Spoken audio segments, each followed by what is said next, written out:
Assalomu alaykum. Mehri daryo qalbi pok aziz obunachilarimiz, qadrli vatandoshlar. Toshkent viloyati Begobod tumani Kichik-Olti qishlog'i Bog'i Shamol mahallasi 5-xonadonda. Murojaatning mazmuni shundan iboratki, Ixtiyorjon ukajon, farzandim, yurak farogi bilan tug'ilgan farzandim. Ancha harakat qildik, davolanishiga avtomobilim bor, avtomobilimni sotdim, hech narsam qolmadi.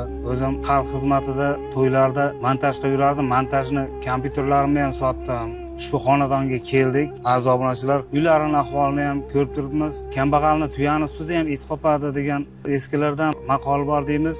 Aziz obunachilar, shu oilaga, jiyanimizga, shu qizimizga hammamiz kam-kamdan bo'lsa ham yordam qilmasak bo'lmaydigan holat bo'lib turibdi-da. Endi uyimni sotib qilaman desa, uyida onalari turadi birga, ukalari, o'zlari mana shu ko'rib turgan xonadonlaringizda yasharkan. Aziz obunachilar, Mehri daryo aziz musofirda yashovchi, musofirda ishlab yurgan obunachilarimiz va shu O'zbekistonimizda yashab yurgan obunachilarimizdan iltimos qilib so'raymiz. Bir yoshlik go'dakkinaga Alloh yo'lida ehson qilib yordam qilsak, har birimiz ehson radda bo'ladi deydi. Bitta ehson qilsak 70 ming baloni daf qilar ekan. Uyimizga kelayotgan baloni qaytarib turar ekan har bitta qilgan ehsonimiz. Azizlar, 100 mingdan demaymiz, misol uchun 200 mingdan demaymiz.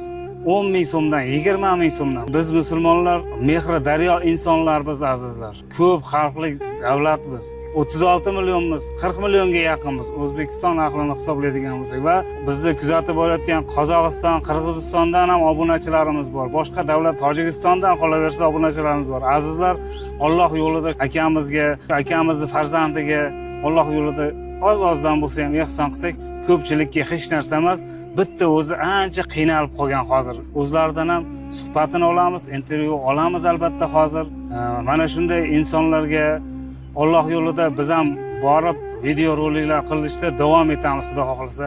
Azizlar, hech bo'lmasa ehson qila olmaydigan bo'lsalaringiz, bitta like bosinglar. Sizlarga o'xshagan yaxshi insonlar videolarimizni ko'rib, keng tarqalishiga yordam bo'ladi va obuna bo'lib qo'yishni unutmanglar.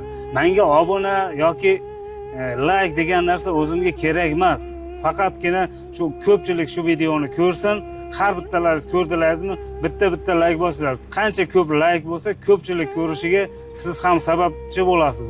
Har bitta likedan yana boshqa odamlar ko'rishiga siz sababchi bo'lasiz. Albatta savobga hissangizni qo'shgan bo'lasiz shunda ham. Qo'llaringizdan kelgancha azizlar. Endi aka, biz misol uchun men bu yerga kelishdan oldin qo'ni qo'shnilaringizdan, boshqadan surishtiraman. To'g'ri savol. Qanaqa inson, nima bo'lgan? O'zingiz ham bir yiqilib operatsiya bo'lgan ekansiz deb eshitdim. Bitta qo'l yaxshi ishlamaydi deb eshitdim. Qo'lim yaxshi ishlamaydi. Nima bo'lgan? Yiqilganmisiz? O'zingizga nima bo'ldi? Men tepadan yiqilib tushganman, ana shu bir tomonim qo'l oyog'im sinib ketgan, bir tomonim. Mehnatga yaroqsiz, Mehnatga yaroqsiz, qo'l ishlamaydi. Og'ir yukni ko'tara olmaydi. Endi hozir farzandingiz uchun so'rayapsiz? Farzandim uchun so'rayapman. Men o'zim qo'lim mayli, qo'l oyog'im ishlamasa, shu qizim uchun yordam so'rayapman. Kelinlar, assalomu alaykum. Yaxshimisiz? Assalomu alaykum, keling, xush kelibsiz. Farzandingizga shunaqa holatda tug'ilgandan beri yurak farogi dedilaringiz. Buni apparatlarga 9 oy tushgan bo'lsak, birinchi juda yaxshi holatni ko'rsatgandi.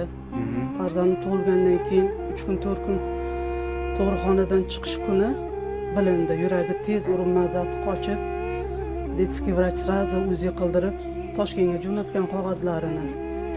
Yurakda ikkita teshigi bor.